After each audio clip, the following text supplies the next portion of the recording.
Intangiriro umutwe wa karindwi. Nowa yinjira mu bwato. Uhoraho abwira Nowa ati injira mu bwato wowe n'inzu yawe yose, kuko mu bantu b'iki gihe nasanze intungane mu maso yanjye ari wowe gusa. Mu nyamaswa zose zitazira uzafata indwi za buri gitsina, ingabo n'ingore, naho mu zizira uzafata ebyiri ebyiri, ingabo n'ingore.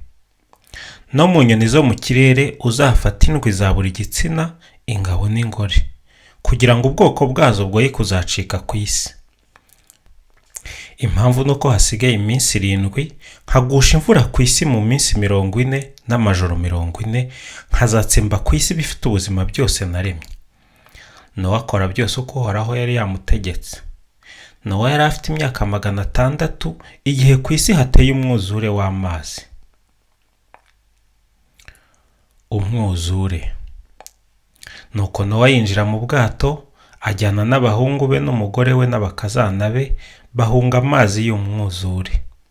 Mu nyamaswa zose zitazira no mu nyamaswa zizira, mu nyoni no mu bikururuka hasi byose, have ebyiri ebyiri, ingabo n'ingore, zisanga Nowa mu bwato nk'uko Imana yari yabitegetse Nowa. Hashize iminsi 7 amazi y'umwuzure akwira ku isi.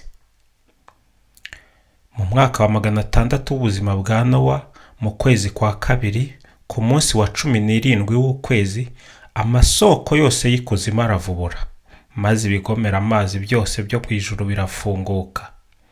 Imvura y'urushyane igwa ku isi iminsi 40 n'amajoro 40. Uwo munsi nyine Nowa n'abahungu be, Semu, Kamu na Yafeti, muka Nowa n'abakazana be, binjira mu bwato. Ajyanamo n'inyamaswa zose ukurikije amoko yazo, amatungo ukurikije amoko yayo, n'ibisimba bikururuka hasi ukurikije amoko yabyo, hamwe n'inyoni ukurikije amoko yazo, n'ibikuruka n'ibifite amababa byose. Ziza zisanga Nowa, zize ebyiri ebyiri, zivuye mu bihumeka byose. Izinjiraga zari ingabo n'ingore, zivuye mu bihumeka byose uko Imana yari yabitegetse Nowa. Hanyuma Uhoraho urujya rukingiranira inyuma. Nuko ku isi haba umwuzure iminsi 40. Amazi aruzura yerereza ubwato hejuru y'isi, amazi ariyongera aba menshi ku isi, ubwato busigara bugenda hejuru y'amazi.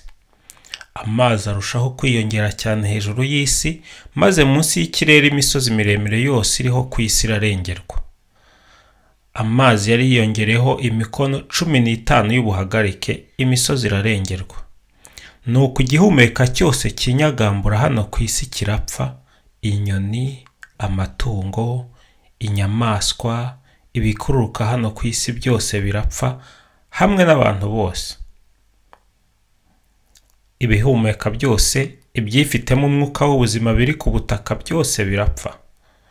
Ngo kuko Uhoraho yarimbuye ibintu byose byari ku isi, kuva ku bantu kugeza ku matungo, kugeza ku nyamaswa n'izikururuka hasi zose, no ku nyoni zo mu kirere, bitsembwa ku isi, hasigara Nowa gusa n'abari kumwe nawe mu bwato.